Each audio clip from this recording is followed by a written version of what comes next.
إن الحمد لله نحمده ونستعينه ونستغفره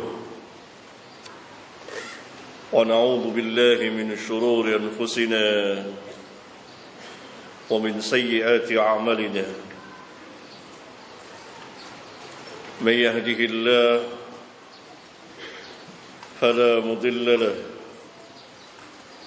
ومن يضلل فلا هادي له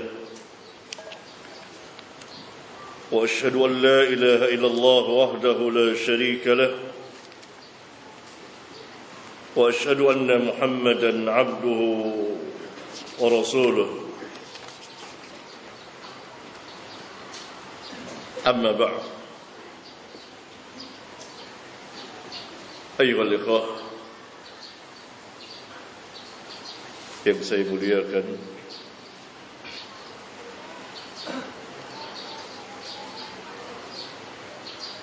Allah Subhanahu wa taala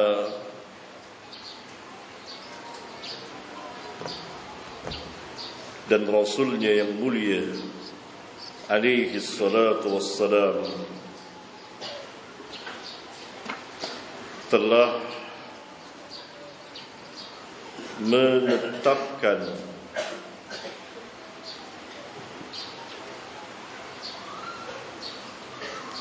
persaudaraan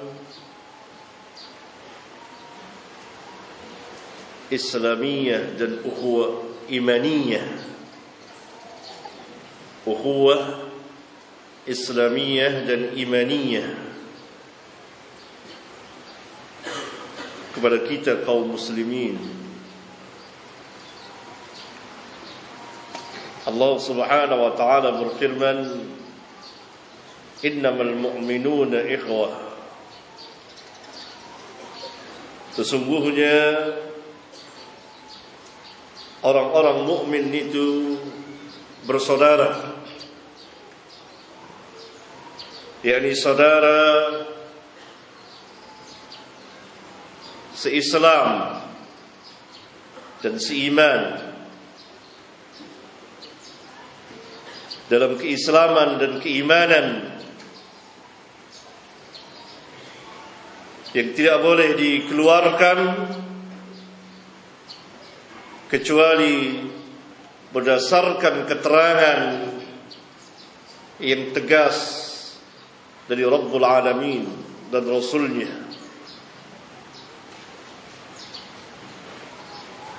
Innamal mu'minuna ikhwah.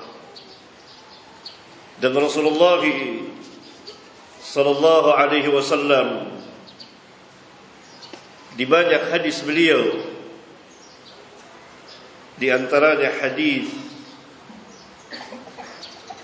yang dikeluarkan oleh Bukhari dan Muslim, an Ibnu Umar radhiyallahu anhuma anna Rasulullah sallallahu alaihi wasallam qala al-muslim akhul muslim. Orang muslim saudara orang muslim yang lainnya. Al-muslim akhul muslim la yadhlimuhu, tidak boleh menganiayanya, tidak boleh menzaliminya pada dirinya dan pada hartanya dan pada kehormatannya. Tidak boleh. La yadhlimuhu wa la yuslimuhu, dan tidak boleh dibiarkan dianiaya oleh orang lain. Harus dibantu, ditolong. Man kana fi hajati akhihi kana Allahu fi hajatihi. Barang siapa yang menunaikan hajat saudaranya, niscaya Allah akan menunaikan hajat atau keperluan dan kebutuhan dia. Wa man farraja an muslimin qurbatan, barang siapa yang melapangkan dari seorang muslim satu kesusahan, farrajallahu anhu biha qurbatan min qurabi yaumil qiyamah, niscaya Allah akan memberikan kelapangan dari kesusahan dia. Dengan sebab dia memberikan kelapangan, kemudahan, pertolongan kepada seorang muslim, maka Allah akan memberikan kelapangan dari kesusahan. Salah satu kesusahan dari kesusahan-kesusahan pada hari kiamat, huru-hara pada hari kiamat nanti. Sungguh hadis yang sangat agung sekali, yang menggembarkan kepada kita untuk melapangkan kaum muslimin yang sedang susah. Wa man satara musliman, barang siapa yang menutup cacat, aib seorang muslim, satarahu Allahu yaumal qiyamah, niscaya Allah akan menutup cacatnya, aibnya pada hari kiamat kelak. Hadis yang besar sekali. Dalam hadis yang lain yang dikeluarkan oleh Al-Imam Al-Bukhari dan Muslim, an Abi Musa radhiyallahu ta'ala anhu, 'an Nabi sallallahu alaihi wasallam qala, dari Abu Musa, dari Nabi sallallahu alaihi wasallam, beliau bersabda, al-mu'min lil mu'min kal bunyan yashuddu ba'duhu ba'dah. Orang mukmin bagi orang mukmin yang lainnya seperti sebuah bangunan, saling berpegangan, saling membantu, saling menolong, saling menyangga. Dia tidak berdiri sendiri, saling membantu satu dengan yang lainnya. Yashuddu ba'duhu ba'dan, sebagiannya menguatkan sebagian yang lain. Thumma shabbaka baina asabi'ahu, kemudian Nabi sallallahu alaihi wasallam menganyamkan jari jemarinya gini, dimasukkanlah jari-jari ini sini. Saling menguatkan, saling berpegangan satu dengan yang lainnya. Ini asas yang dibuat oleh Nabi yang mulia alaihi salatu wassalam, bahwa orang-orang mukminin kal bunyan, al mu'min lil mu'min kal bunyan yashuddu ba'duhu ba'dah. Thumma shabbaka baina asabi'ihi. Dan kejadian ini di masjid.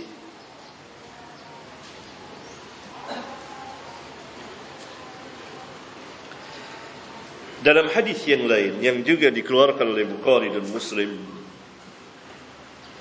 An-Nu'man bin Bashir, dari Nu'man bin Bashir,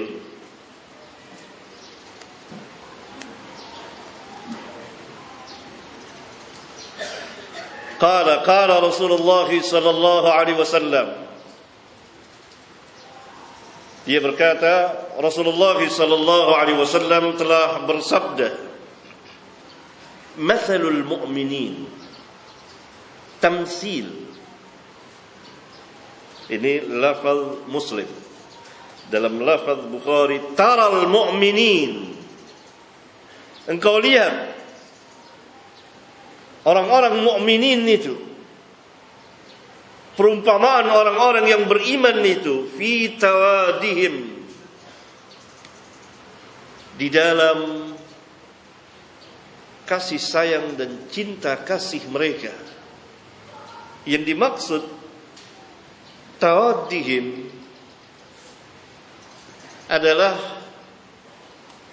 mempunyai hubungan atau saling menghubungi yang dengannya akan menimbulkan mahabbah, kecintaan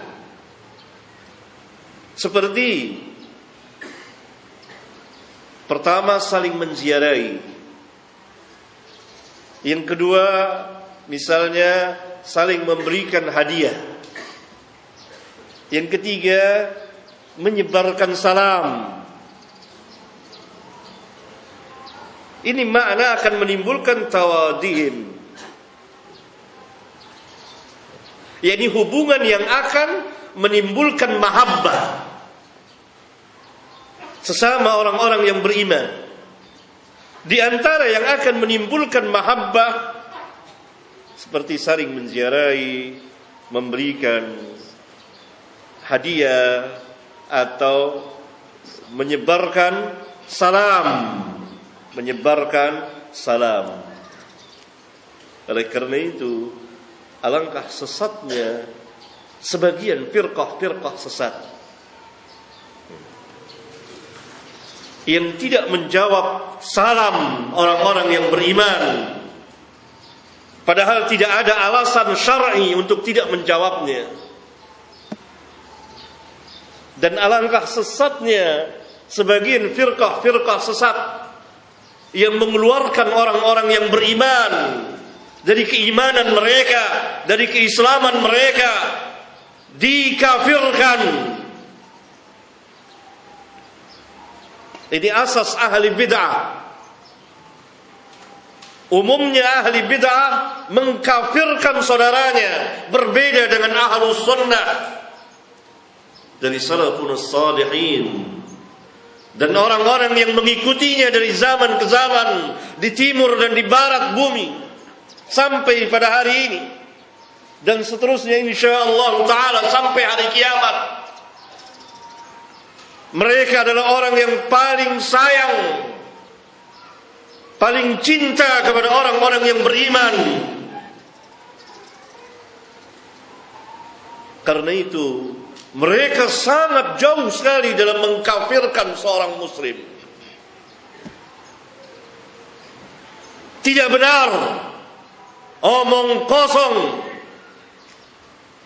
sebagian manusia, ba'dun nas,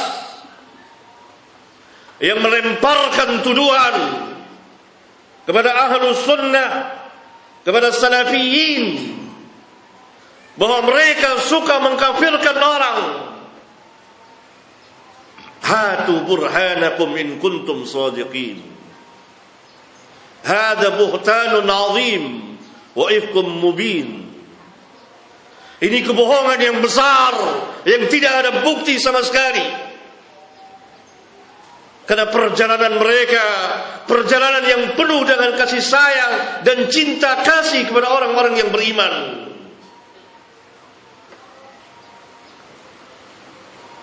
Ini makna fi tawadihim wa tarahumihim.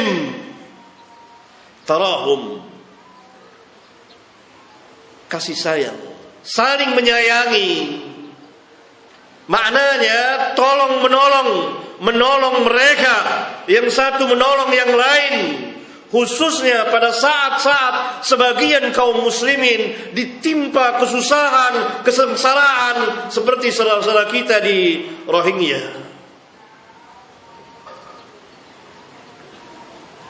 Maka kaum muslimin menampakkan tarumihim, pertolongan, memberikan bantuan. Wa ta'atufihim, juga saling memberikan pertolongan satu dengan yang lain. Mathalul jasadi, seperti sebuah jasad. Wa fi riwayatin kamathalil jasadi idza ishtaka minhu udwun, apabila sakit salah satu bagian anggota tubuhnya, tada'a lahu sairul jasadi bisahari wal humma, menjalar ke seluruh tubuhnya dengan tidak bisa tidur dan demam. Ini persaudaraan kaum muslimin, dan ahlus sunnah lah yang mengambil bagian besar dari asas yang mulia ini.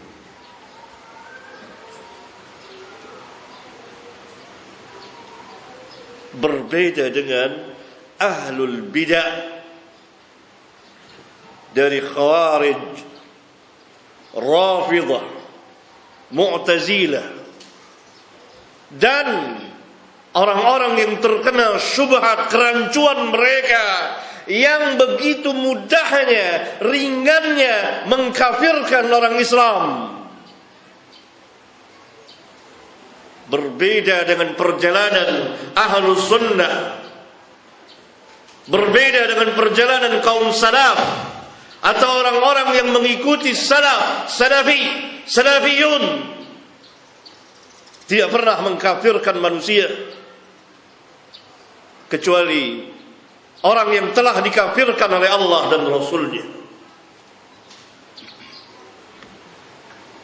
Kita akan lihat nanti dalam akidah Ahlus Sunnah wal Jamaah. Kita memasuki poin akidah ke-8 tentang Arkanul Iman yang nanti akan kita bahas lebih luas lagi.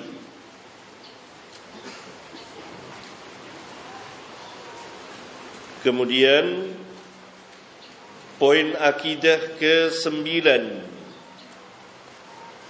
di antara akidah Ahlus Sunnah, kita meyakini bahwa iman itu diiktikadkan, yakni diyakini di hati, tentunya dengan keyakinan yang dalam, keyakinan yang benar, keyakinan yang tertanam kuat di dalam hati, dan diucapkan dengan lisan dan dikerjakan dengan perbuatan. Yang biasa disingkat oleh kaum salaf dengan perkataan mereka yang sangat terkenal, al-iman qaulun wa amalun. Iman itu adalah perbuatan, perkataan dan perbuatan. Perkataan dan perbuatan. Imam Bukhari, lihat kitabnya halaman 225, berkata menjelaskan tentang iman dalam kitab sahihnya di bagian kitab iman bab pertama. Beliau mengatakan ia iman itu adalah qaulun wa fi'lun wa yazidu wa yanqus. Iman itu adalah perkataan dan perbuatan, dan iman itu dapat bertambah dan berkurang. Pada muqaddimah keempat telah saya bawakan sejumlah perkataan para imam Ahlus Sunnah dan kitab-kitab mereka, khususnya tentang masalah iman, bahwa iman itu adalah qaulun wa amalun, perkataan dan perbuatan. Seperti diterangkan oleh Al-Imam Al-Muzani, murid dari Al-Imam Al-Syafi'i, oleh Al-Imam Ahmad bin Hanbal, oleh Al-Imam Ibnu Abi Shaybah, oleh Al-Imam Abu Ubaid, oleh Al-Imam Abu Hatim, dan Al-Imam Abu Zur'ah, dan para imam yang lainnya.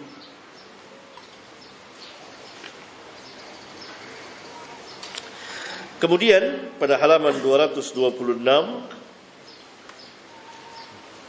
Imam Abdullah bin Ahmad bin Muhammad bin Hanbal dalam kitabnya yang sangat berharga sekali, yang menjelaskan tentang keyakinan-keyakinan Ahlus Sunnah dengan judul Kitabus Sunnah. Kitab Sunnah. Sunnah di sini maknanya yang berkaitan dengan i'tiqadat, keyakinan-keyakinan. Beliau telah membawakan beberapa riwayat yang sahihah dari para imam yang sangat masyhur di dalam Islam, yang telah diakui keimamahan mereka, keilmuan mereka, dan seterusnya. Di antaranya adalah ayahnya, Ahmad bin Hanbal. Beliau mengatakan, al-imanu qaulun wa amalun yazidu wa yanqus. Idza zana wa shariba al-khamra naqasa imanuhu. Iman itu adalah qaulun wa amalun, perkataan dan perbuatan, bertambah dan berkurang. Apabila seseorang itu berzina atau meminum khamr, minuman keras, niscaya keimanannya berkurang. Yakni tidak hilang selama ia mengakui bahwa zina dan khamr itu adalah haram. Ini menyalahi firqah atau beberapa firqah sesat seperti Khawarij. Nanti akan kita bahas. Kemudian Imam Abdullah bin Imam Ahmad bin Muhammad bin Hanbal juga membawakan perkataan Al-Imam Malik bin Anas, Imam Darul Hijrah. Al-Imam Malik mengatakan, al-imanu qaulun wa amalun yazidu wa yanqus. Iman itu adalah qaul, perkataan, dan perbuatan. Kemudian dibawakan juga perkataan Al-Imam Asy-Syafi'i. Beliau mengatakan, al-imanu qaulun wa amalun wa yazidu wa yanqus. Iman itu adalah qaulun wa amalun, perkataan dan perbuatan, bertambah dan berkurang. Nah, kemudian Al-Imam Abdullah bin Ahmad bin Muhammad bin Hanbal membawakan sejumlah riwayat dari para imam Ahlus Sunnah, seperti Yahya bin Sa'id Al-Qattan, seorang imam besar, ahli hadis besar, gurunya para imam. Kemudian Sufyan Ats-Tsauri, Amirul Mu'minin fil hadis, pemimpin orang-orang yang beriman di dalam hadis. Julukan Amirul Mu'minin sedikit sekali yang dijuluki dengan Amirul Mu'minin, seperti Sufyan Ats-Tsauri, seperti Syu'bah, seperti Al-Imam Al-Bukhari, dan lain-lain, beberapa orang. Kemudian Waqi' bin Jarrah, kemudian Sufyan bin Uyainah, kemudian tadi Al-Imam Malik bin Anas, dan lain-lain para imam, begitu banyak dari tabi'in, tabi'ut tabi'in.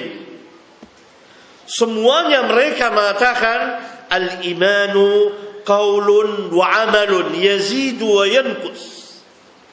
Iman itu perkataan dan perbuatan, yakni perkataan lisan dan perkataan hati, perbuatan anggota tubuh dan perbuatan hati.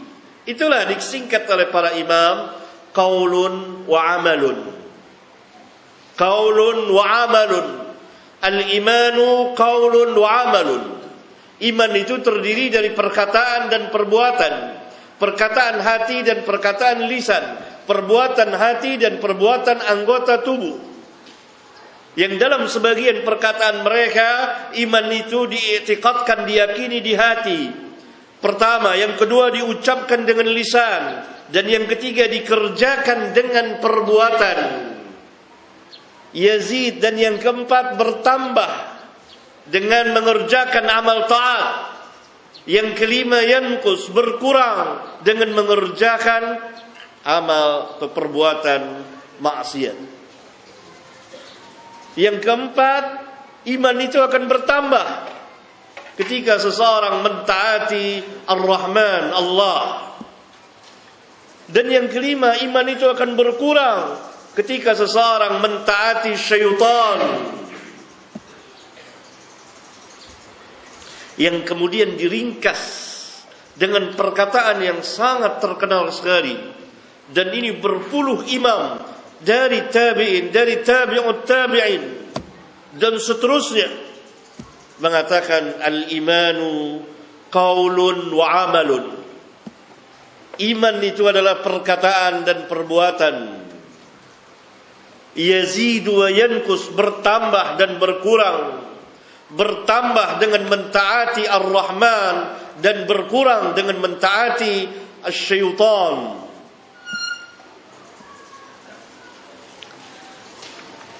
Mengapa para imam Ahlus Sunnah menjarkan, menampakkan terang-terangan, dan mereka terus-menerus mereka menulis, mendakwakan bahwa al-iman qaulun wa amalun. Iman itu perkataan dan perbuatan, perkataan hati dan perkataan lisan, perbuatan hati dan perbuatan anggota tubuh. Atau iman itu pertama diiktikadkan di hati, kedua diucapkan dengan lisan, ketiga dikerjakan dengan anggota tubuh, keempat iman itu dapat berkurang, bertambah. Iman itu bertambah karena apa? Karena mentaati Allah. Yang kelima, iman itu pun dapat berkurang. Kenapa? Dengan sebab apa?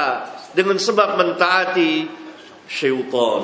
Diulang-ulang oleh para imam. Mengapa? Karena di sana ada pemahaman-pemahaman yang menyimpang dari pemahaman Ahlus Sunnah yang berdasarkan hidayah dan cahaya Al-Quran dan Sunnah. Pertama, Ahlus Sunnah i'tiqadnya tadi, yakni terjadi perselisihan di dalam usuluddin ini, di berbagai macam kelompok-kelompok, firqah-firqah di dalam Islam. Saya akan menyimpulkannya dan akan menjelaskannya.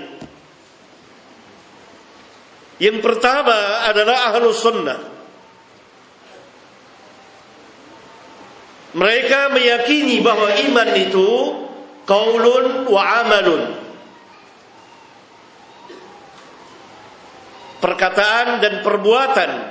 Yazidu wa yankus, bertambah dan berkurang. Bertambah dengan mentaati Allah, berkurang karena mentaati syaitan. Bertambah dengan mengerjakan amal taat, berkurang dengan mengerjakan maksiat.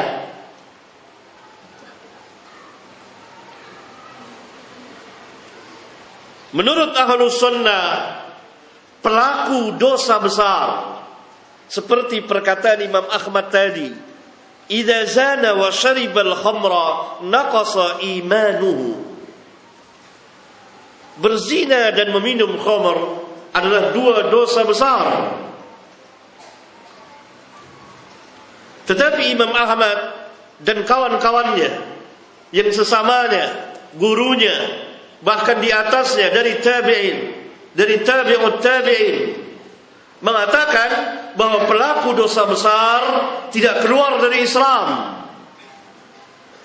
Dia mukmin dengan keimanannya, sekaligus dia fasik dengan sebab maksiatnya.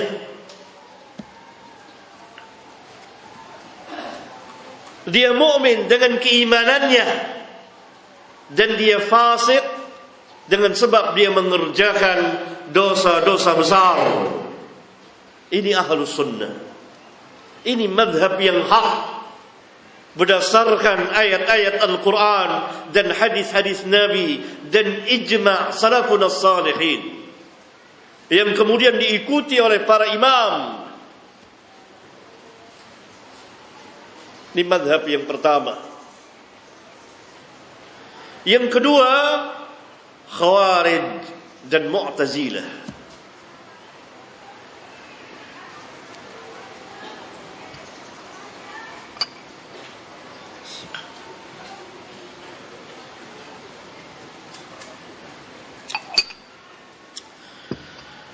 Khawarij dan Mu'tazilah mengatakan bahwa iman itu diyakini di hati, diucapkan dengan lisan, dan dikerjakan dengan perbuatan. Sampai di sini sama dengan Ahlus Sunnah, tapi lanjutannya tidak sama. Iman menurut mereka tidak bertambah dan tidak berkurang. Iya, iman itu merupakan satu kesatuan. Hilang sebagian, hilang semuanya. Oleh karena itu mereka mengatakan bahwa pelaku dosa-dosa besar, Khawarij dengan tegas dan fasih mengatakan dia kafir. Oleh karena itu tidak aneh kalau Khawarij pada zaman sekarang, ISIS contohnya, mengkafirkan kaum muslimin, mengkafirkan kaum muslimin bersama penguasa-penguasa mereka di negeri-negeri Islam.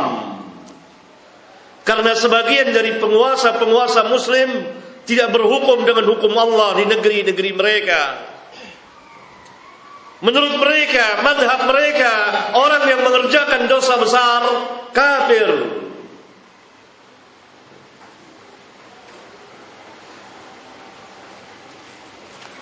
Kalau dia mati belum bertobat, maka dia mati kafir dan dia kekal di dalam neraka selama-lamanya. Oleh karena itu Khawarij melihat kaum muslimin, tetapi penglihatan mereka tertuju kepada penguasa-penguasa muslim, yang kemudian mereka kaitkan dengan rakyatnya yang mengerjakan dosa-dosa besar. Langsung mereka kafirkan dan halalkan darahnya. Ini madhab mereka, keyakinan mereka seperti itu.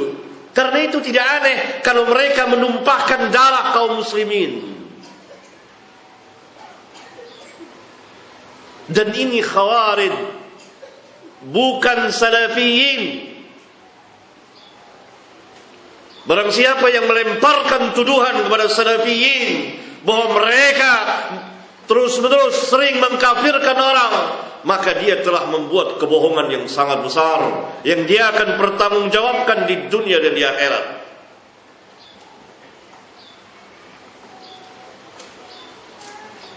Kita para pengikut Ahlus Sunnah wal Jamaah tidak pernah mengkafirkan orang, kecuali siapa yang telah dikafirkan oleh Allah dan Rasulnya.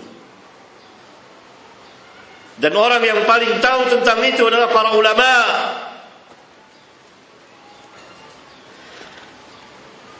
Berarti Khawarij dan Mu'tazilah mengatakan iman itu diiktikadkan di hati, dikerjakan dengan, diucapkan dengan lisan, dan dikerjakan dengan perbuatan. Sampai di sini sama dengan Ahlus Sunnah, tapi kelanjutannya tidak sama.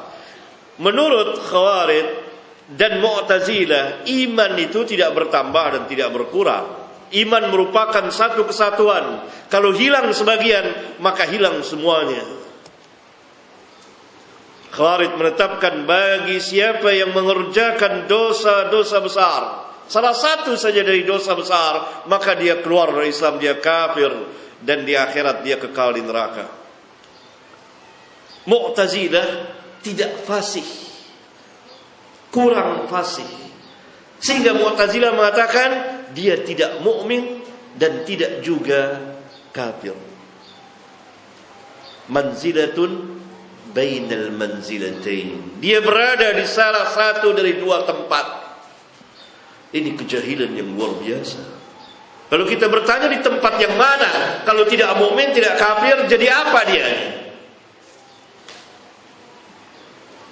Tetapi orang yang mengerjakan dosa besar, kalau mati dan dia belum bertobat, Mu'tazilah sepakat dengan Khawarij mengatakan kekal selama-lamanya di neraka. Nah, paham mazhab Khawarij dan Mu'tazilah. Kelihatannya Khawarij lebih fasih dari Mu'tazilah. Dengan tegas dia mengatakan pelaku dosa besar kafir. Kalau mati belum bertobat dia kekal di neraka. Mu'tazilah tidak mengatakan kafir, tapi enggak mukmin, enggak kafir, tengah-tengah, manzilatun bainal manzilatain. Tetapi kalau dia mati sama dengan Khawarij, kekal selama-lamanya di neraka. Nah, kita lihat nanti paham ini benar-benar menyalahi nas-nas syar'iyyah. Madhab yang ketiga, Murji'ah.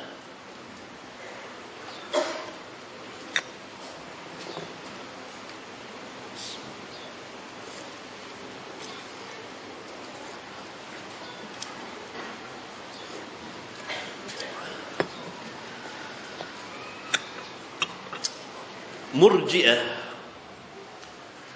terbagi kepada 3 kelompok, 3 firqah. Tentang siapakah Khawarij, siapakah Mu'tazilah, siapakah Murji'ah dan firqah-firqah lain pada tempatnya akan kita bahas insyaallah ta'ala. Murji'ah dalam masalah iman terbagi menjadi 3 kelompok, 3 firqah. Firqah yang pertama Murji'ah Jahmiyah, yang mengatakan bahwa iman itu hanya ma'rifah, bukan tasdik. Berbeda antara tasdik dengan ma'rifah. Ma'rifah adalah sekedar pengetahuan, sedangkan tasdik membenarkan.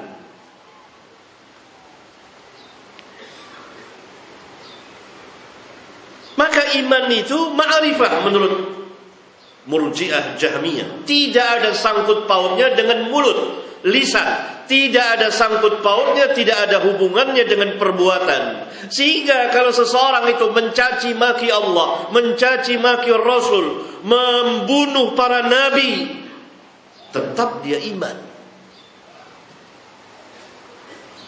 Oleh karena itu, kalau menurut Murji'ah Jahmiyah ini, Fir'aun beriman. Karena Fir'aun mengakui ma'rifah terhadap kebenaran yang disampaikan oleh Nabi yang mulia Musa alaihi salatu wassalam. Perhatikan firman Allah yang saya bawakan pada halaman 229. Wajahadu biha. Dan mereka di sini Fir'aun dan kaumnya mengingkarinya karena kezaliman, mengingkari kebenaran Musa, mengingkari kebenaran yang dibawa oleh Musa dengan lisan dan perbuatannya. Wastaiqanatha anfusuhum, padahal hati mereka meyakini kebenarannya. Perhatikan firman Allah. Allah katakan wajahadu biha, dan mereka Fir'aun dan para pengikutnya mengingkari kebenaran yang dibawa oleh Musa dengan sebab kezaliman dan kesombongan mereka. Kesombongan dengan mengatakan mendustakan Musa dan akan membunuh Musa. Wastaiqanatha anfusuhum zulman wa 'uluwan. Tetapi hati mereka meyakini, mengakui apa yang dibawa oleh Musa itu benar adanya, apa yang disampaikan oleh Musa benar adanya. Tetapi Fir'aun terlalu sombong, terlalu meninggikan diri untuk mengakui kebenaran Musa dengan lisan dan perbuatannya. Hatinya tahu. Berarti menurut firqah Murji'ah Jahmiyah, Fir'aun mukmin. Bahkan iblis pun mukmin. Karena iblis ma'rifah, mengakui adanya Allah dan seterusnya. Ini ta'rif, pengertian iman dan penerapan keimanan yang sesat dan menyesatkan. Ini firqah yang pertama dari mazhab yang ketiga Murji'ah, yaitu firqah Murji'ah Jahmiyah.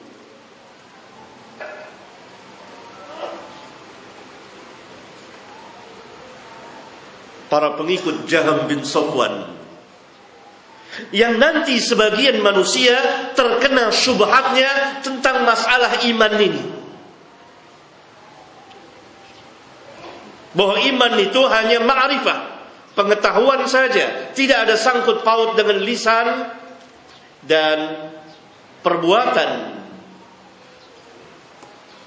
Dan iman itu bukan diiktikadkan di hati, tidak.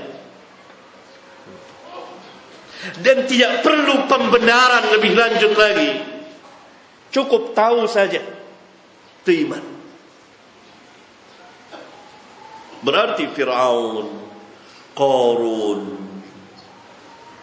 iblis bahkan, yang di hati mereka tahu bahwa apa yang dibawa oleh para nabi dan rasul ini benar adanya. Apa yang dibawa oleh Sayyidul Anbiya wal Mursalin, Nabi kita yang mulia Muhammad alaihi salatu wassalam, benar adanya, itu mu'min. Walaupun lisannya mencaci maki Nabi, walaupun lisannya mencaci maki Allah, tetap iman. Ini keimanan yang sesat dan menyesatkan. Firqah yang kedua sekarang, Murji'ah Karramiyah.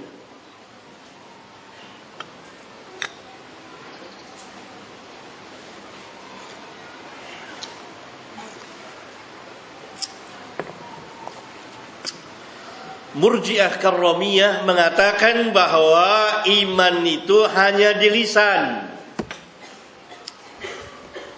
tidak ada sangkut pautnya dengan hati dan perbuatan. Sehingga kalau seseorang melahirkan saya mukmin, maka dia mukmin. Bagaimana dengan hukum di akhirat? Hukum di akhirat, kalau lisannya itu, hatinya sama dengan lisannya, maka dia masuk kelompok orang-orang mukminin. Tapi kalau hatinya berbeda dengan lisannya, maka dia masuk ke dalam kelompok orang-orang munafikin. Ini ta'rif iman firqah Murji'ah Karramiyah, sesat dan menyesatkan. Karena orang-orang munafik menurut mereka mukmin, padahal Rabbuna Azza wa Jalla mengatakan, wa minan nasi man yaqulu amanna billahi wa bil yaumil akhir. Apa kata Allah lanjutannya? Wa ma hum bimu'minin. Kenapa Allah katakan wa ma hum bimu'minin, padahal lisan mereka mengatakan kami beriman kepada Allah dan hari akhir? Lisannya, hatinya kufur. Berarti apabila hati itu kufur dan tidak sama dengan lisannya, maka dia munafik. Hukum dunia dan hukum akhirat. Mazhab yang sesat ini tidak menghukumi di dunia tapi di akhirat. Kalau hatinya memang beriman, maka dia masuk ke dalam kelompok orang-orang yang beriman. Kalau hatinya itu kufur nifaq, maka dia masuk ke dalam kelompok orang-orang munafiqun. Jelas ta'rif iman menurut mazhab ini sangat sesat dan menyesatkan dan menyalahi nas Al-Quran tadi dan ayat dan hadis yang lain, dan juga ijma' salafun salih. Firqah yang ketiga dari mazhab yang ketiga ini, Murji'ah, yaitu Murji'ah al-fuqaha.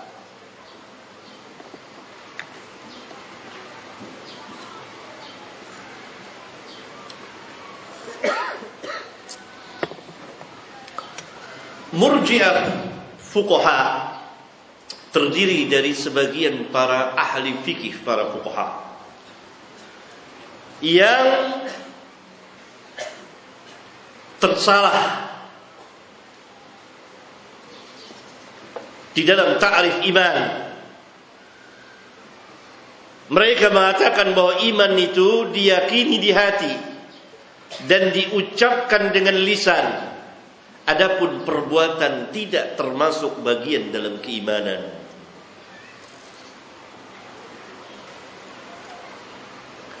Perbuatan tidak termasuk dalam keimanan.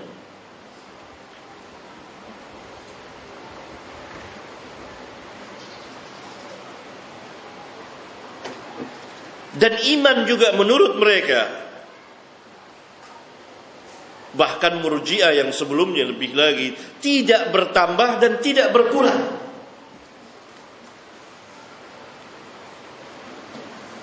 Tidak bertambah dan tidak berkurang, sehingga dia tetap merupakan satu kesatuan. Maka maksiat tidak bisa mengurangi keimanan. Terjadi perbedaan dengan Khawarij dan Mu'tazilah. Khawarij dan Mu'tazilah juga sama pahamnya, iman itu merupakan satu kesatuan, tidak terbagi, tidak berbilang, tidak bercabang. Berbeda dengan ahlu sunnah, iman itu bercabang, terbagi-bagi, sampai 70 cabang lebih, 60 atau 70 cabang lebih.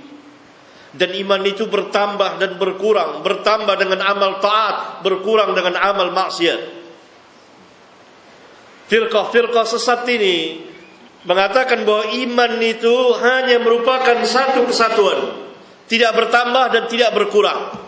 Menurut Khawarij dan Mu'tazilah, kalau gugur sebagian maka gugur semuanya. Menurut Murji'ah, khususnya Murji'ah al-fuqaha yang tidak memasukkan amal perbuatan ke dalam keimanan, maka iman itu tidak bisa berkurang karena maksiat. Oleh karena itu keimanan seseorang sama semuanya, tidak berbeda antara keimanan antum dengan keimanan malaikat Jibril alaihi salam, antara keimanan antum dengan keimanan Abu Bakar as-Siddiq, as-Siddiqul Akbar radhiyallahu taala anhu, karena merupakan satu kesatuan. Jelas ini merupakan kesalahan yang nyata. Kita akan lihat nanti hadis-hadis atau sebagian hadis yang menjelaskan bahwa perbuatan itu masuk ke dalam keimanan, dan maksiat itu mengurangi keimanan, membahayakan keimanan, dan pelakunya terancam nar.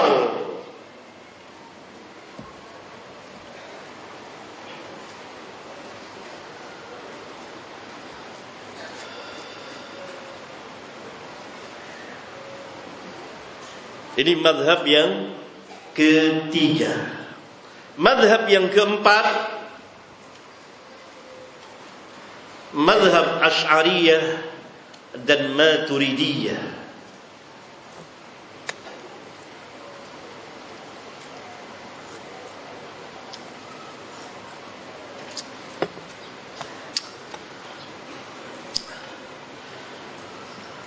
Al-Imam Abul Hasan Al-Asy'ari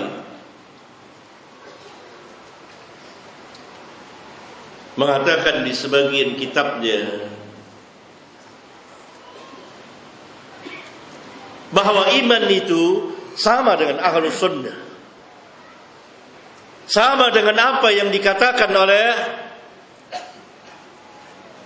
para imam dari tabi'in dan tabi'ut tabi'in.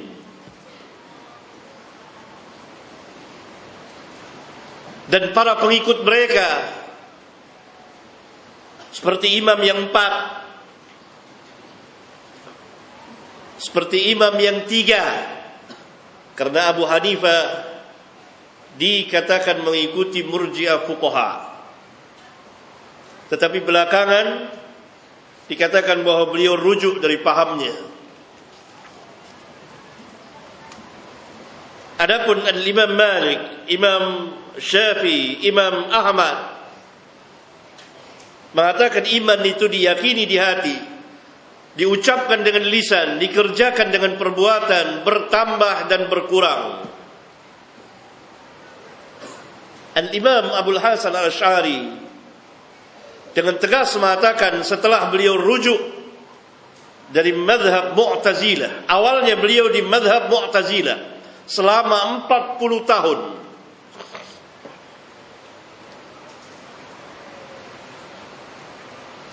Kurang lebih. Kemudian beliau keluar dan menyatakan rujuknya dari Mu'tazilah akan ke Ahlus Sunnah.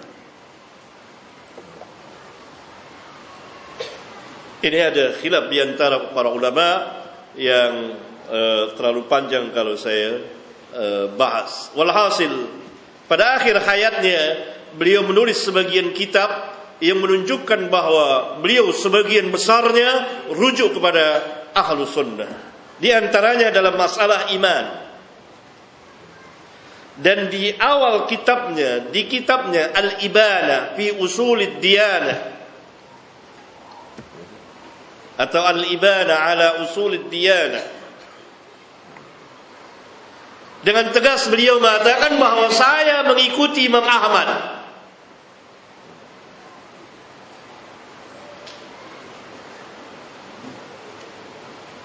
Jadi kalau Imam Ahmad dikait-kaitkan dengan Wahabi, berarti Abul Hasan Al-Asy'ari Wahabi.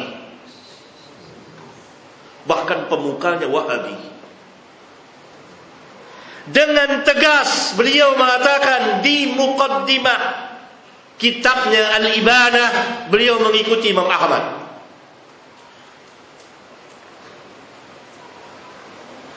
Imam Ahmad Ahlus Sunnah,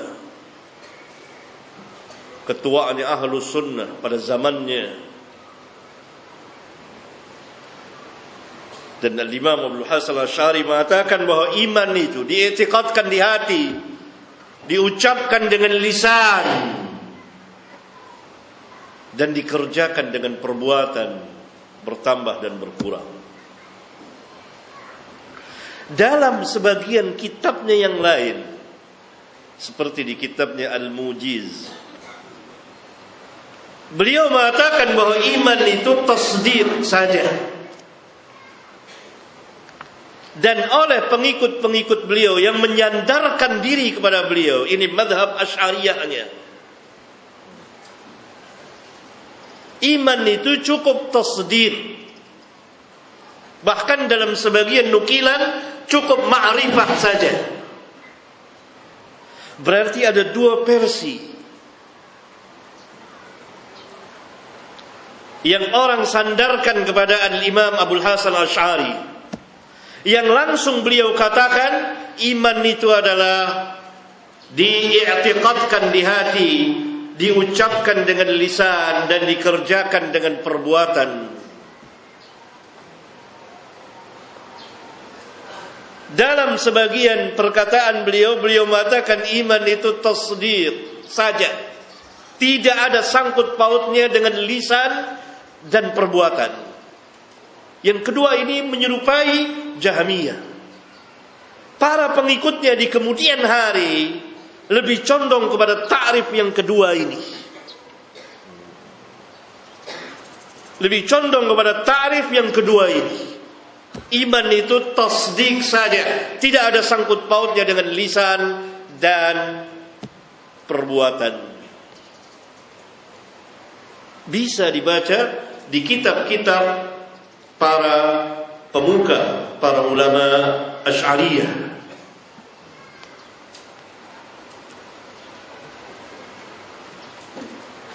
Nah, kalau tasdik saja jelas ini menyalahi.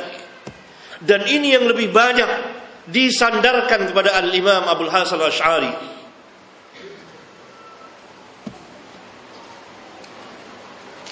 Perlu kita ketahui bahwa begitu banyak akidah yang berbeda antara Imam Abul Hasan Al-Asy'ari dengan Asy'ariyah itu sendiri.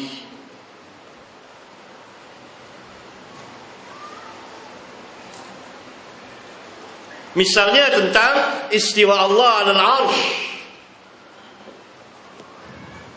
Dengan tegas Al-Imam Abul Hasan Al-Asy'ari membantah Mu'tazilah di kitabnya Al-Ibanah, mengatakan bahwa Allah istiwa al-'arsy, Ar-Rahman wal 'arsy istawa.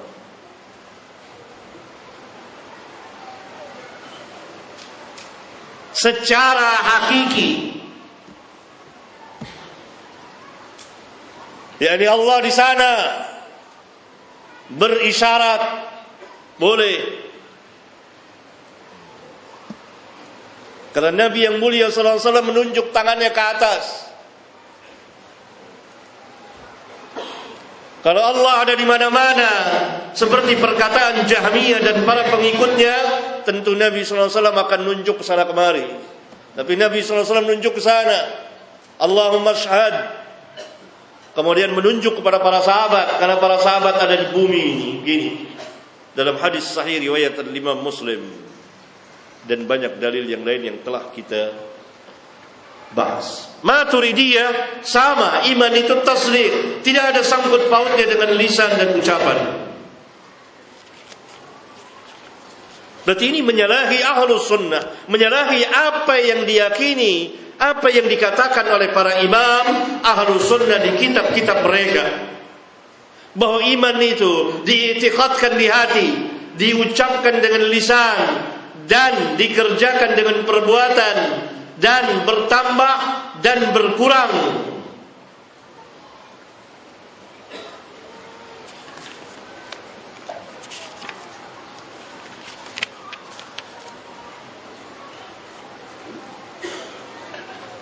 Pada halaman 230 dan 231 saya membawakan perkataan orang yang paling alim di antara orang yang paling alim tentang permasalahan ini, dan beliau mengarang kitab Al-Iman, yaitu Syekhul Islam Ibn Taimiyah rahmatullahi alaihi. Beliau mengatakan, dan termasuk dalam bab ini ialah perkataan-perkataan salaf dan para imam ahlus sunnah tentang tafsir iman. Maka sekali waktu mereka mengatakan iman itu adalah qaulun wa amalun, perkataan dan perbuatan. Pada waktu yang lain mereka mengatakan bahwa iman itu adalah perkataan dan perbuatan dan niat. Pada waktu yang lain mereka mengatakan bahwa iman itu adalah perkataan dan perbuatan dan niat dan mengikuti sunnah. Pada waktu yang lain mereka mengatakan bahwa iman itu adalah perkataan lisan, diiktikadkan di hati dan dikerjakan dengan perbuatan. Semuanya sahih, benar adanya. Karena ketika mereka mengatakan bahwa iman itu perkataan dan perbuatan, maka masuk ke dalam perkataan adalah semua perkataan hati dan lisan. Inilah yang dapat dipahami dari lafaz qaul dan kalam, yakni perkataan. Yang dimaksud dari sebagian perkataan kaum salaf bahwa iman itu qaulun wa amalun, perkataan dan perbuatan, ialah perkataan hati dan lisan, dan perbuatan hati dan anggota tubuh. Yang pada waktu yang lain para imam mengatakan diiktikadkan di hati, diucapkan dengan lisan, dikerjakan dengan perbuatan. Mari sekarang kita lihat al-adillah syar'iyyah dari beberapa mazhab yang saya terangkan tadi, yang semuanya menyalahi nas-nas syar'iyyah kecuali mazhab ahlus sunnah wal jamaah. Di antara dalilnya ini, an Abi Hurairah qala qala Rasulullah sallallahu alaihi wasallam, al-imanu bid'un wa sab'una atau bid'un wa sittuna syu'batan, fa afdaluha qawlu la ilaha illallah wa adnaha imatatul adha 'anit tariq wal haya'u syu'batun minal iman. Dari Abu Hurairah radhiyallahu taala anhu, dia berkata, Rasulullah sallallahu alaihi wasallam pernah bersabda, iman itu mempunyai 70 atau 60 cabang lebih keimanan. Yang paling tinggi perkataan La ilaha illallah, dan yang paling rendah ialah menghilangkan gangguan dari jalan. Sedangkan sifat malu itu adalah salah satu cabang keimanan. Hadis dikeluarkan oleh Bukhari dan Muslim, dan ini lafaz Muslim. Di antara fikih pemahaman terhadap hadis yang mulia ini, yang ia menjelaskan tentang pengertian iman, yaitu qaulun wa amalun, perkataan dan perbuatan, sebagaimana telah dijelaskan maksudnya. Atau dengan kata lain, iman itu ialah diiktikadkan di hati, diucapkan oleh lisan, dan dikerjakan oleh perbuatan anggota tubuh. Ketiganya ada dalam hadis yang mulia ini. Ketiganya ada dalam hadis yang mulia ini. I'tiqad la ilaha illallah. Apa artinya seseorang mengucapkan la ilaha illallah tanpa keyakinan di hati? Maka dia akan menjadi orang munafik. Berarti iman itu perkataan hati dan perkataan lisan. La ilaha illallah. Ini i'tiqad dan perkataan. Perbuatan anggota tubuh. Nabi SAW menjelaskan dari cabang iman yang begitu banyak, 60 sampai 70 cabang lebih. Yang paling rendah adalah menghilangkan gangguan dari jalan. Itu perkataan atau perbuatan? Perbuatan. Ketiganya ada dalam hadis ini. Maka seluruh madhab tadi menyalahi hadis yang mulia ini. Bahwa iman itu tidak cukup di mulut, bahwa iman itu bukan ma'rifah. Iman itu merupakan keyakinan yang tertanam erat di dalam hati, bukan ma'rifah, bukan sekedar tasdik saja. Dan iman itu juga ada perbuatan. Perbuatan itu masuk dalam bagian keimanan. Ini hadis yang sangat agung sekali, sangat besar, menjelaskan tentang ta'rif iman. Dan menjelaskan juga bahwa cabang-cabang iman itu banyak. Menjelaskan bahwa iman itu yazid wa yankus. Ketiganya dijelaskan oleh apa yang dimaksud dengan iman, dijelaskan. Iman diiktikadkan di hati, diucapkan dengan lisan, dikerjakan dengan perbuatan, itu iman. Iman juga yazid wa yankus, bertambah dan berkurang. Karena begitu begitu banyaknya cabang keimanan, pasti sebagian kaum muslimin ada yang tidak mengerjakannya, ada yang lalai dari mengerjakannya. Maka keimanannya berkurang, bukan hilang. Kalau keimanan berkurang, maka dia telah mengerjakan maksiat. Berarti iman itu yazid wa yanqus, bertambah dan berkurang. Bertambah dengan amal taat dan berkurang dengan maksiat.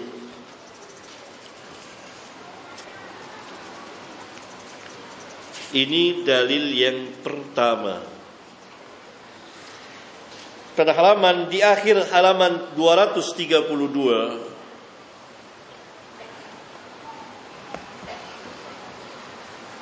saya mengatakan kemudian di antara dalilnya ialah apa yang telah dikatakan oleh Imam Bukhari di kitab sahihnya, bagian kitab iman, bab ke-18 dengan judul bab.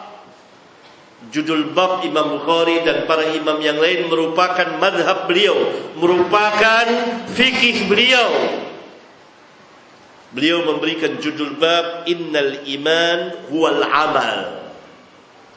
Iman itu adalah amal. Amal itu masuk dalam bagian keimanan. Beliau berdalil dengan sejumlah ayat Al-Quran. Perhatikan, ayat yang pertama diantaranya beliau bawakan. Ini banyak sekali ayat-ayat Al-Quran yang menunjukkan bahwa iman itu amal. Amal itu masuk dalam bagian keimanan.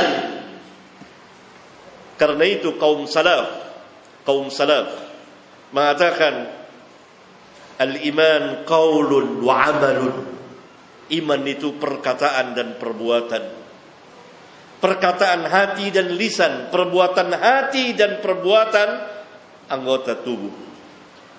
Perhatikan firman Allah dalam surat Az-Zukhruf ayat 72. Wa tilkal jannatu allati uristumuha bima kuntum ta'malun. Bima kuntum ta'malun. Itulah surga yang telah diwariskan kepada kamu disebabkan apa yang telah kamu amalkan. Termasuk iman. Kalau tidak ada iman, mungkinkah seseorang masuk surga? Bahkan iman yang tertinggi, la ilaha illallah.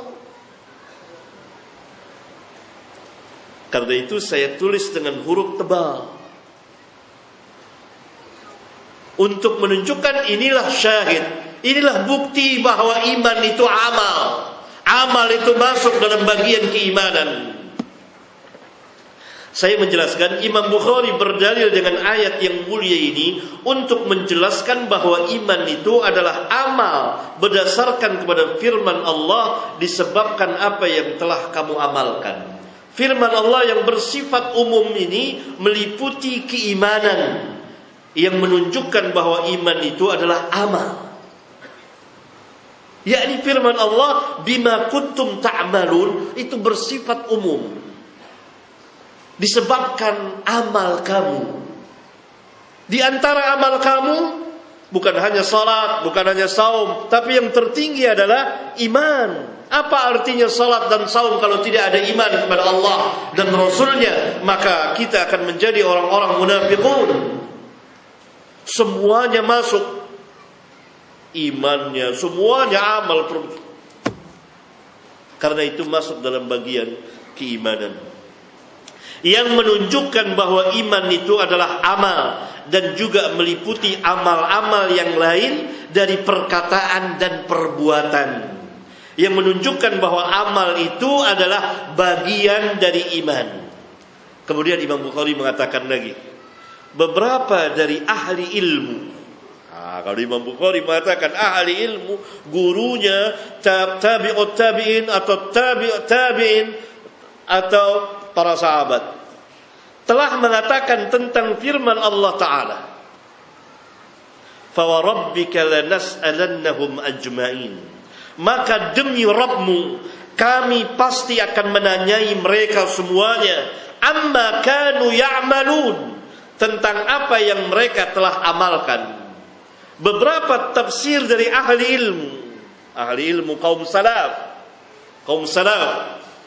yaitu mengatakan yang dimaksud amma kanu ya'malun, tentang apa yang mereka telah amalkan, la ilaha illallah. Berarti la ilaha illallah termasuk dalam bagian keimanan, termasuk dalam bagian amal. Amma kanu ya'malun. Hal ini menunjukkan bahwa keimanan masuk ke dalam amal, sebagaimana amal adalah bagian dari keimanan. Kemudian ayat yang ketiga yang dibawakan oleh Al-Imam Al-Bukhari di kitab sahihnya, beliau mengatakan limisli hadza falyamalil 'amilun.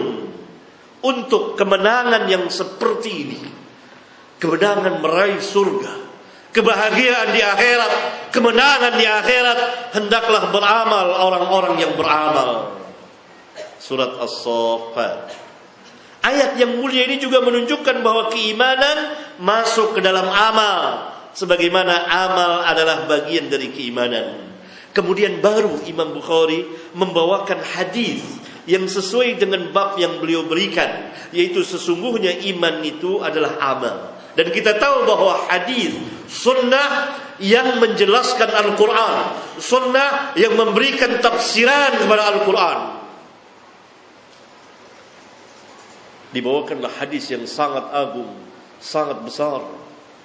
An Abi Hurairah anna Rasulullah sallallahu alaihi wasallam su'ila.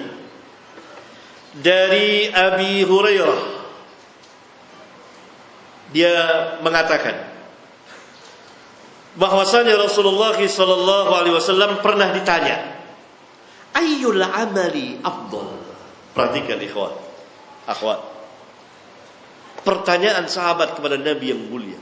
Ayyul amali afdal. Amal apa yang paling utama? Faqal, maka beliau sallallahu alaihi wasallam menjawab, imanun billahi wa rasulihi. Iman kepada Allah dan Rasulnya. Jelas, tegas, terang, nyata, seterang matahari di siang bolong, bahwa iman itu amal. Amal itu masuk dalam bagian keimanan. Maka salahlah mereka yang tidak memasukkan amal ke dalam bagian keimanan. Mereka yang mengatakan bahwa iman itu ma'rifah. Mereka yang mengatakan bahwa iman itu hanya tasdik saja. Mereka yang mengatakan bahwa iman itu hanya lisan saja, tidak ada sangkut pautnya dengan hati dan perbuatan. Dan mereka yang mengatakan bahwa iman itu lisan, diitikadkan di hati dan diucapkan dengan lisan, tidak ada sangkut pautnya dengan amal. Semuanya berada di dalam kesalahan yang nyata, terang dan jelas. Menyalahi nas-nas syar'iyyah, menyalahi perjalanan salafun salihin ridwanullah alaihim jami'an. Ini hadis. Ayyul amali afdal? Faqala imanun billahi wa rasulihi. Ini setinggi-tinggi iman. Dalam hadis, yang paling tinggi adalah qaul la ilaha illallah. Qaulul la ilaha illallah. Perkataan la ilaha illallah. Tentu diawali dengan perkataan hati dan perkataan lisan. Qila thumma madza? Kemudian beliau ditanya lagi. Kemudian apa lagi? Qala, beliau menjawab, al-jihadu fi sabilillah. Jihad, berperang di jalan Allah. Qila thumma madza? Kemudian beliau ditanya lagi, apa lagi selain dari yang tersebut tadi? Qala hajjum mabrur. Haji mabrur. Haji mabrur. Haji yang dikerjakan lillah, karena Allah perintahkan menunaikan ibadah haji lillah. Walillahi 'alan nasi hajjul baiti man istata'a ilaihi sabila. Dan karena Allah, hendaklah manusia mengerjakan ibadah haji barang siapa yang sanggup berjalan ke sana. Allah juga berfirman, wa atimmul hajja wal umrata lillah. Sempurnakan haji dan umrah lillah, karena Allah. Kemudian yang kedua, haji yang dikerjakan sesuai dengan ajaran Nabi yang mulia, manasik Nabi yang mulia sallallahu alaihi wasallam. Dalam hadis sahih riwayat Imam Muslim, Rasulullah sallallahu alaihi wasallam bersabda, "Khudhu manasikakum." Ambillah dariku cara-cara manasik kamu. Jangan ambil dari yang lain, ambil dari Nabi yang mulia alaihi salatu wassalam. Yang ketiga, masuk dalam haji yang mabrur adalah haji yang di dalamnya penuh dengan kebaikan, memberikan pertolongan kepada manusia, menyebarkan salam, memberikan sedekah dan lain sebagainya. Dan yang keempat adalah menghindari segala perbuatan fasik.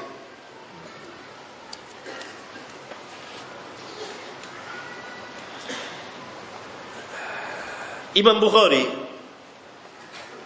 ini hadis riwayat Bukhari, Muslim ya, dan lain-lain, banyak, ada Tirmidzi, ada An-Nasai dan lain-lain, membawakan hadis ini di bagian Kitabul Iman dengan judul bab tadi. Sesungguhnya iman itu adalah amal. Beliau ingin membantah firqah-firqah sesat dan menegakkan madhab Ahlus Sunnah. Madhab Ahlus Sunnah, madhabnya kaum salaf dan orang-orang yang mengikuti mereka, termasuk beliau. Imam Bukhari sebagai salah seorang imam besar Ahlus Sunnah, pada bagian kitab iman dari kitab sahihnya, beliau telah menjelaskan berdasarkan dalil-dalil dari Alkitab dan Sunnah yang sahih beberapa perkara yang sangat mendasar sekali dalam masalah keimanan ini. Di antaranya, pertama, Ini halaman 235. Beliau menjelaskan bahwa iman itu mempunyai cabang sampai 60 cabang lebih. Ini kesimpulan atau di antara yang Imam Bukhari jelaskan di kitab sahihnya di bagian Kitabul Iman. Kedua, beliau menjelaskan bahwa iman itu adalah amal seperti yang tadi kita bahas. Ketiga, beliau menjelaskan bahwa amal adalah bagian dari keimanan. Keempat, beliau menjelaskan bahwa iman itu bertambah dan berkurang. Dan orang yang beriman itu berlebih kurang tidak sama dalam keimanan mereka. Dan ini poin akidah yang selanjutnya, yaitu akidah yang ke-10. Dengan judul kita meyakini bahwa iman itu bertambah dan berkurang. Bertambah karena amal saleh atau amal taat, dan berkurang dengan sebab maksiat. Bertambah karena mentaati Ar-Rahman, dan berkurang dengan sebab mentaati syaitan. Iman bertambah dan berkurang. Bertambah dengan amal taat, berkurang dengan maksiat. Allah Subhanahu wa taala dalam Al-Qur'an telah menjelaskan di banyak ayat bahwa iman itu bertambah dan iman itu berkurang. Beberapa ayat saya bawakan di poin akidah ke-10 ini.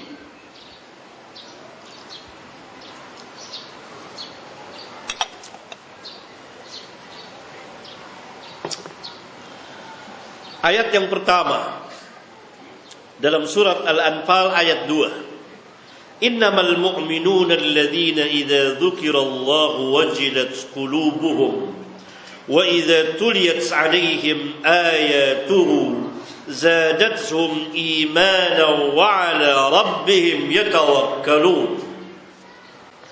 Sesungguhnya orang-orang yang beriman itu adalah mereka yang apabila disebut nama Allah, gemetarlah hati mereka. Dan apabila dibacakan kepada mereka ayat-ayatnya Al-Quran, bertambahlah keimanan mereka, dan kepada Rabb mereka bertawakal. Perhatikan firman Allah, wa idza tuliyat 'alaihim ayatuhu zadatuhum imanan. Apabila dibacakan kepada mereka ayat-ayat Allah, bertambah keimanan mereka. Berarti iman itu dapat bertambah dengan amal taat. Ayat yang kedua dalam surat Al-Ahzab ayat 22. Allah Tabaraka wa Ta'ala berfirman, وَلَمَّا رَأَى الْمُؤْمِنُونَ الْأَحْزَابَ قَالُوا هَذَا مَا وَعَدَنَا اللَّهُ وَرَسُولُهُ وَصَدَقَ اللَّهُ وَرَسُولُهُ وَمَا زَادَهُمْ إِلَّا إِيمَانًا وَتَسْلِيمًا. Dan tatkala orang-orang mukmin, yang dimaksud di sini para sahabat, saat itu melihat pasukan Ahzab yang berdatangan dari berbagai macam golongan bersatu untuk memadamkan cahaya Allah, menyerang Rasul dan para sahabat. Tatkala para sahabat melihat pasukan itu, mereka ketakutan? Tidak. Mereka berkata, qalu hadza ma wa'adana Allah wa rasuluhu. Inilah yang telah dijanjikan oleh Allah dan Rasulnya kepada kita. Wa ma zadahum illa imanan wa taslima. Dan benarlah Allah dan Rasulnya, wa sadaqallahu wa rasuluhu, wa ma zadahum illa imanan wa taslima. Dan benarlah Allah dan Rasulnya, yang demikian itu tidaklah menambah kepada mereka kecuali keimanan dan taslim. Bukan takut, bukan melarikan diri, tidak. Mereka mengatakan hada ma wa'adana Allah wa rasuluhu wa sadaqallahu wa rasuluhu. Inilah yang pernah dijanjikan oleh Allah dan Rasulnya kepada kita. Benar Allah dan Rasulnya. maka semuanya itu tidak menambah kepada mereka kecuali bertambahnya keimanan mereka dan taslimnya mereka kepada keputusan Allah dan Rasulnya. Itulah para sahabat ridwanullah alaihim jami'an. Dan mereka adalah ketua-ketuanya salaf. Kalau dikatakan salaf, sahabat, kemudian tabi'in, kemudian tabi'ut tabi'in, dan orang-orang yang mengikuti mereka. Ayat yang ketiga dalam surat Ali Imran ayat 173. Kalau ayat yang kedua tadi kejadian pada perang Ahzab, ayat yang ketiga ini kejadian pada perang Uhud. Para sahabat ditakut-takuti oleh orang-orang munafiqun bahwa pasukan kuffar Quraisy Makkah akan datang lagi menyerang mereka, maka takutlah kepada mereka. Maka tidak boleh kita menakut-nakuti orang-orang yang beriman, karena kita akan mengikuti sunnahnya orang-orang kufar yang selalu menakut-nakuti orang-orang yang beriman. Orang-orang yang beriman harus diberi kabar gembira. Kalau dia mati dalam salah satu kejadian, dia mati syahid. Ini perkataan para sahabat tadi. Hada ma wa'adana Allah wa rasuluhu wa sadaqa Allah wa rasuluhu. Ini yang Allah dan Rasulnya janjikan kepada kita. Kalau kita perang dan kita mati syahid, surga di hadapan kita. Tidak boleh menakut-nakuti kaum muslimin, menakuti orang-orang yang beriman. Ini sifat orang-orang munafiqun, selalu menakut-nakuti orang-orang yang beriman. Perhatikan ayat yang mulia ini. Alladzina qala lahumun nasu innan nasa qad jama'u lakum fakhshawhum fazadahum imanan wa qalu hasbunallahu wa ni'mal wakil. Itu orang-orang mukmin yang mentaati Allah dan Rasulnya. Yang manusia, yaitu orang-orang munafik, berkata kepada mereka, sesungguhnya manusia, musuh-musuh kamu dari orang-orang kafir Quraisy telah mengumpulkan pasukan untuk menyerang kamu. Oleh karena itu takutlah kamu kepada mereka. Begitu kata orang-orang munafik pada para sahabat saat itu. Maka perkataan orang-orang munafik itu malah menambah keimanan para sahabat. Dan mereka menjawab, hasbunallah wa ni'mal wakil. Hasbunallah wa ni'mal wakil. Hasbunallah wa ni'mal wakil. Cukuplah Allah menjadi penolong kami, dan Allah adalah sebaik-baik pelindung. Ayat yang terakhir, keempat, sebetulnya banyak ayat yang lain. Firman Allah tentang orang-orang kufar yang mengubah bulan-bulan haram seenak mereka. Maka perubahan yang mereka buat itu justru menambah kekufuran kepada mereka. Maknanya iman itu bisa berturun. Innaman nasi'u ziyadatun fil kufri. Sesungguhnya mengundur-mundurkan bulan haram itu adalah menambah kekafiran mereka. Quran surat At-Taubah ayat 37. Kemudian hadis. Selalu kita qala Allah wa qala Rasulullah sallallahu alaihi wasallam wa qala as-sahabah.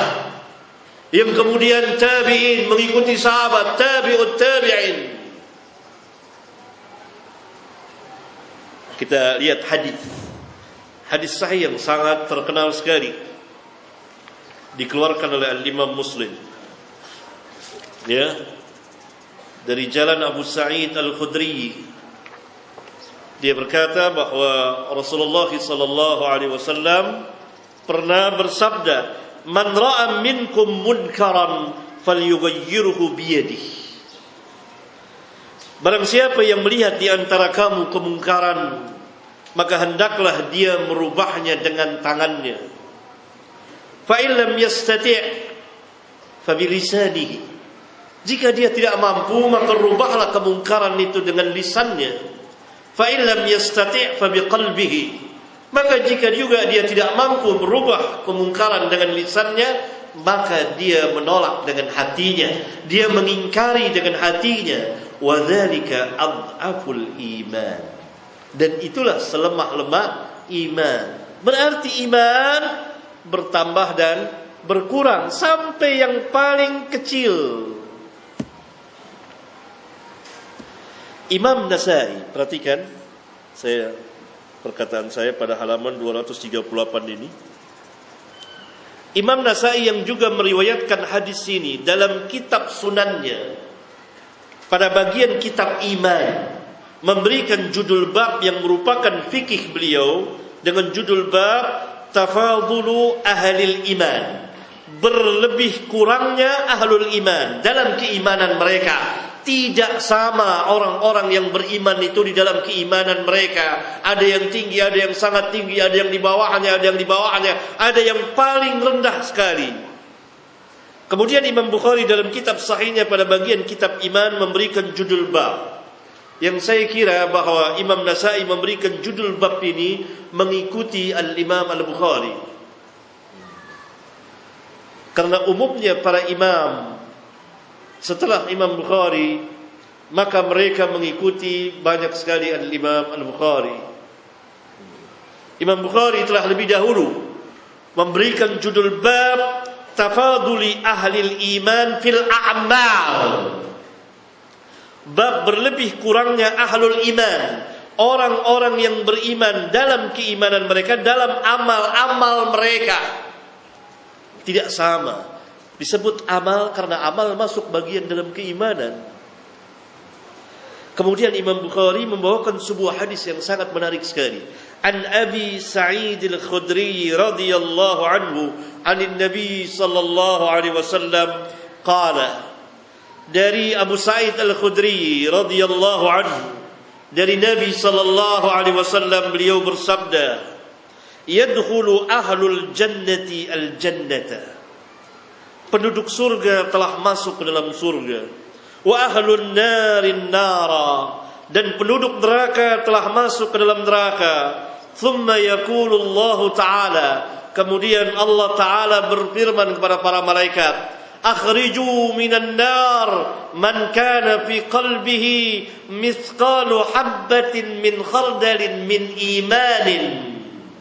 Keluarkanlah dari neraka siapa saja yang ada di dalam hatinya memiliki keimanan seberat biji sawi. Allah, yakni penghuni surga telah masuk ke dalam surga tanpa azab, masuk. Penghuni neraka telah dimasukkan ke dalam neraka dari orang-orang kufar, kaum musyrikin, munafikin.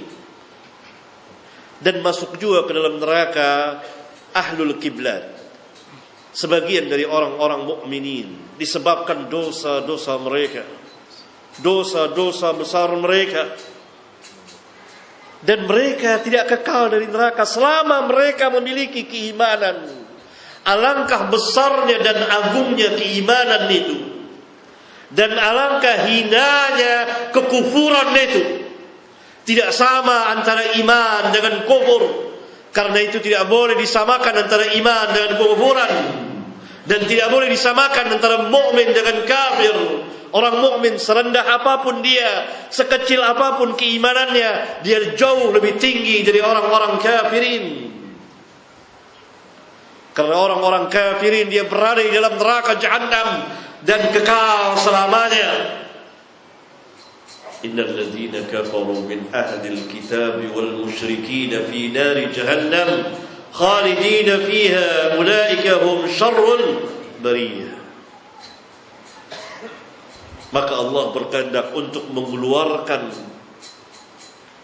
orang-orang mukmin yang ada di dalam neraka, yang masuk neraka dengan sebab dosa-dosa mereka. Apa kata Allah kepada para malaikat? Akhriju minan nar. Keluarkan dari neraka Man kana fi qalbihi mithqalu habbatin min khardalin min iman. Siapa saja yang kamu lihat orang yang di hatinya ada seberat keimanan, seberat biji sawi, yakni keimanan yang kecil sekali, yang menunjukkan orang mukmin ini meninggalkan perintah Allah, mengerjakan larangan-larangan Allah. Dia terajab, dia terazab, tersiksa di dalam neraka, terpanggang dianya. Kemudian satu saat Allah berkehendak, akhriju, keluarkan. Hadis yang mulia ini menyalahi firqah Khawarij dan Mu'tazilah, juga sekaligus firqah Murji'ah, bahwa maksiat berbahaya bagi seorang mukmin. Perbuatan maksiat bisa membawa dia terpanggang dalam neraka jahanam. Bahwa iman dia bermanfaat bagi dia, hatta dia memiliki keimanan seberat biji zarrah. Fayukhrajuna minha, maka dikeluarkanlah mereka dari satu rombongan ke rombongan yang lain. Qad iswaddu, sungguh mereka telah hitam, gosong, terbakar api neraka. Fayulqauna fi naharil haya'i awil haya, maka mereka pun dicelupkan, dilemparkan semuanya ke sungai kehidupan. Fayanbutuna kama tanbutul hibbatu fi janibis sail, maka tumbuhlah mereka sebagaimana engkau melihat tumbuhnya biji-bijian setelah tersiram oleh air. Alam tara annaha takhruju safra'a multawiyan, tidakkah kamu melihat biji-bijian itu tumbuh menguning melengkung dengan bagusnya? Begitulah orang-orang yang beriman setelah dibakar di dalam api neraka jahanam, dan mereka dikeluarkan dari neraka, dan mereka dicelupkan dan dimandikan, dilemparkan ke sungai kehidupan. Maka setelah keluar dari sungai itu, maka cemerlanglah mereka, hilanglah hitam mereka, dan berserilah mereka, dan mereka dimasukkan ke dalam surga. Ini hadis riwayat Bukhari dan Muslim. Hadis ini membantah hampir seluruh firqah sesat, bahwa orang-orang yang beriman, yang mengerjakan dosa-dosa besar, tidak kafir selama mereka masih memiliki keimanan, hatta keimanan yang kecil. Kemudian di akhir halaman 239 saya mencoba menjelaskan yang dimaksud oleh Al-Imam Al-Bukhari. Pertama, berlebih kurangnya keimanan orang-orang yang beriman tidak sama, sebagai bantahan kepada firqah-firqah sesat dari Khawarij, Mu'tazilah dan Murji'ah yang mengatakan bahwa keimanan itu merupakan satu kesatuan yang tidak terbagi kepada beberapa bagian atau tidak bercabang, dan juga tidak bertambah dan tidak pula berkurang. Ini bantahan untuk mereka. Itu yang pertama. Yang kedua, bahwa maksiat dapat membahayakan keimanan orang-orang yang beriman dan akan mengurangi keimanan mereka, sekaligus menjadi sebab mereka masuk ke dalam neraka. Jadi jangan main-main dengan maksiat itu. Tidak seperti firqah Murji'ah yang bermudah-mudah dengan maksiat. Maksiat apapun tidak akan mengurangi keimanan. Jelas terbantah oleh hadis ini bahwa maksiat berbahaya bagi keimanan, akan mengurangi keimanan seseorang, mengecilkan keimanan seseorang, dan terancam dengan ancaman yang mengerikan, yaitu neraka. Walaupun mereka tidak kekal. Tidak ada orang-orang yang beriman kekal di dalam neraka.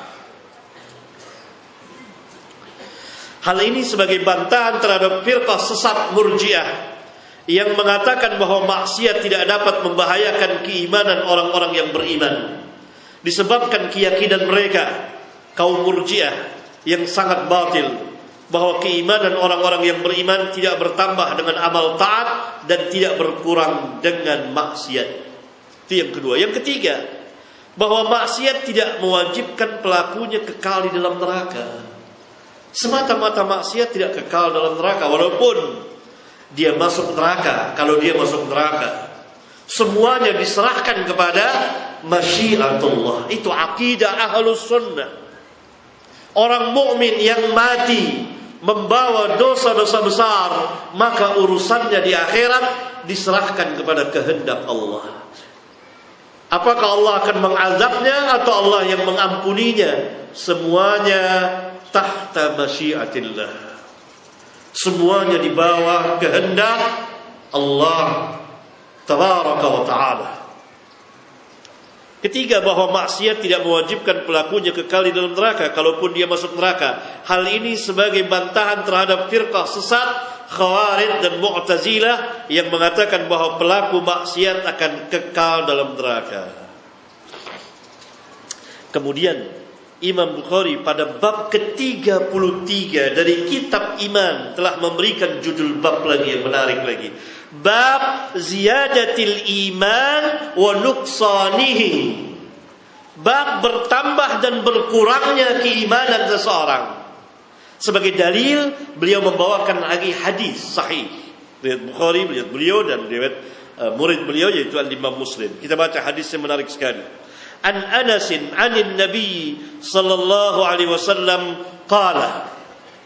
Dari Anas, dari Nabi sallallahu alaihi wasallam, qala, beliau bersabda, yakhruju minan nar man qala la ilaha illallah wa fi qalbihi waznu sya'iratin min khairin. Perhatikan ini, sabda ini. Nabi SAW dengan tegas mengatakan, akan keluar dari neraka orang yang mengucapkan la ilaha illallah. Tentu bukan hanya sekedar ucapan, tapi tertanam dalam hati. Apa artinya ucapan lisan kalau hatinya mengingkari? Dia nifaq. Yakhruju minan nar man qala la ilaha illallah wa fi qalbihi waznu sya'iratin min khairin. Padahal dalam hatinya hanya memiliki keimanan seberat syairah. Syairah itu biji gandum. Kemudian Nabi SAW mengulang lagi sabdanya, yakhruju wa yakhruju minan nar, dan akan keluar dari neraka man qala la ilaha illallah wa fi qalbihi waznu burratin min khairin. Dan akan keluar dari neraka orang yang mengucapkan la ilaha illallah padahal dalam hatinya hanya memiliki keimanan seberat burrah. Burrah itu sejenis biji gandum. Kemudian beliau mengulang sampai 3 kali, yakhruju wa yakhruju minan nar man qala la ilaha illallah wa fi qalbihi waznu dzarratin min khairin. Dan akan keluar dari neraka orang yang mengucapkan la ilaha illallah padahal dalam hatinya hanya memiliki keimanan seberat zarrah. Zarrah itu adalah semut kecil atau debu atau bagian yang terkecil. Alangkah kecilnya iman orang-orang ini. Mereka terbakar dalam neraka. Dan satu saat Allah perintahkan malaikat keluarkan mereka. Dan mereka sudah hitam pekat, gosong.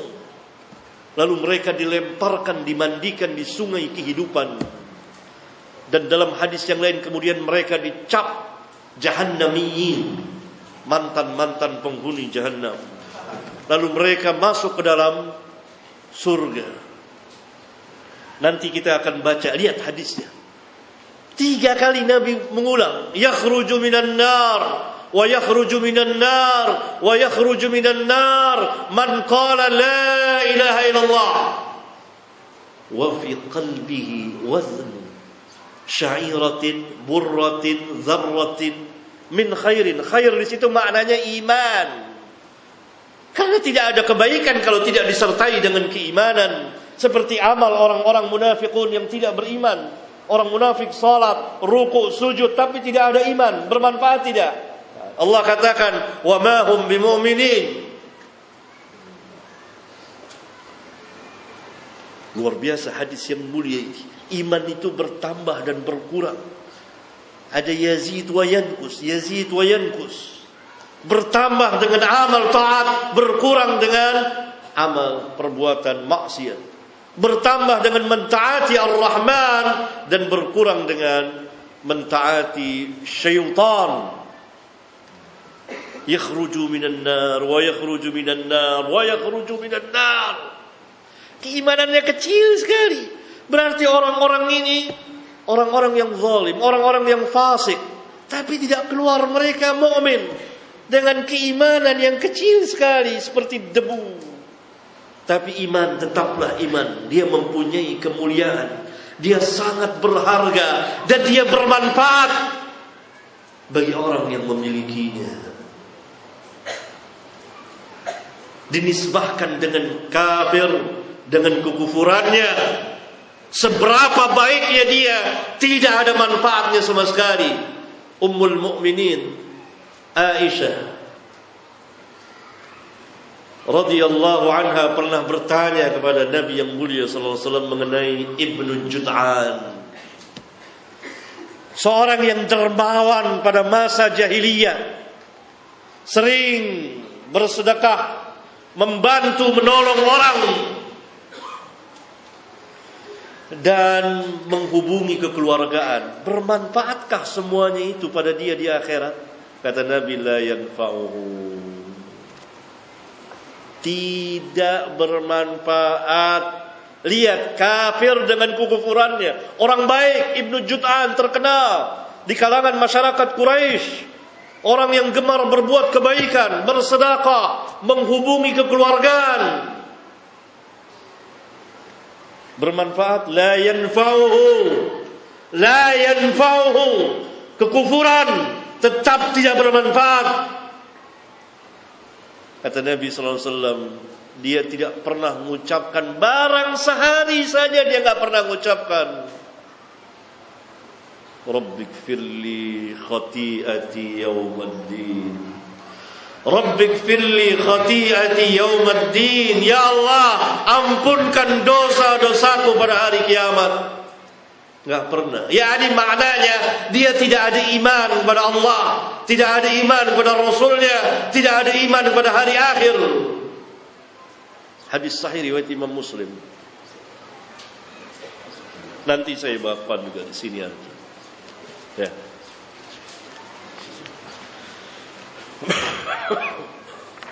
Kan ada di sini dan saya bawakan juga di salah satu hadis arba'in. Saya buat.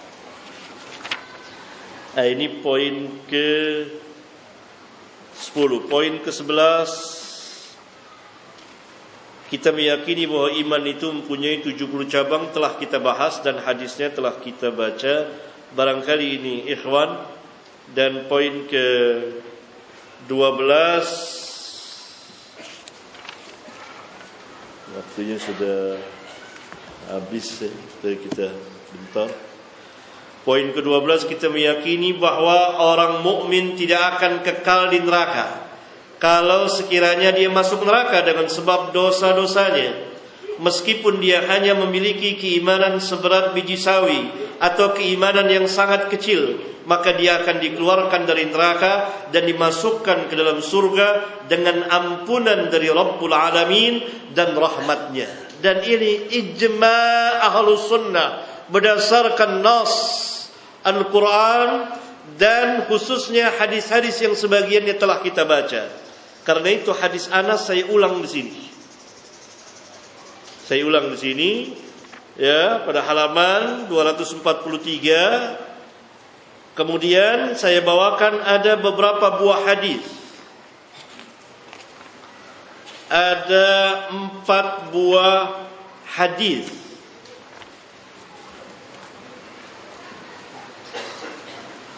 Orang-orang yang beriman dikeluarkan dari neraka dan ini mendapat syafaat Nabi. Perhatikan hadis yang pertama, halaman 244.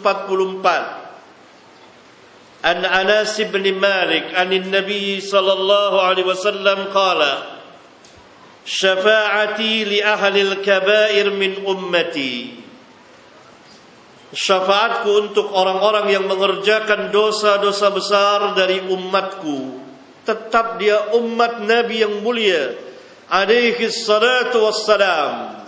Perhatikan ikhwan, perhatikan yang lainnya, agar mereka mengetahui bahwa kita salafiyin tidak pernah mengkafirkan serampangan manusia sebagaimana dituduhkan kepada kita. Ini adalah kebohongan besar yang nanti mereka kalau tidak bertobat akan mempertanggungjawabkan pada hari kiamat. Tidak ada bukti sama sekali. Ini hadis-hadis kita bacakan. Pelaku-pelaku dosa besar akan mendapat syafaat Nabi. Nabi sallallahu alaihi wasallam mengatakan, "Syafaati li ahli al-kaba'ir min ummati." Syafaatku untuk pelaku dosa-dosa besar dari umatku selama dia umat Nabi Muhammad sallallahu alaihi wasallam. Karena itu di awal tabligh kita saya bawakan hadis-hadis tentang ukhuwah, asas yang telah ditetapkan oleh Rabbul Alamin, innamal mu'minuna ikhwah. Dan Nabi sallallahu alaihi wasallam mengatakan al-muslim akhul muslim, dan seterusnya. Hadis yang kedua, ini hadis pertama sahih riwayat Abu Daud. Hadis yang kedua dikeluarkan oleh Bukhari, Abu Daud, Tirmidzi, Ibnu Majah dan lain-lain. Ini hadis syafaat. Yakhruju qaumun minan nar bi syafaati Muhammadin sallallahu alaihi wasallam fayadkhuluna al-jannata yusammuna al-jahannamiyyin.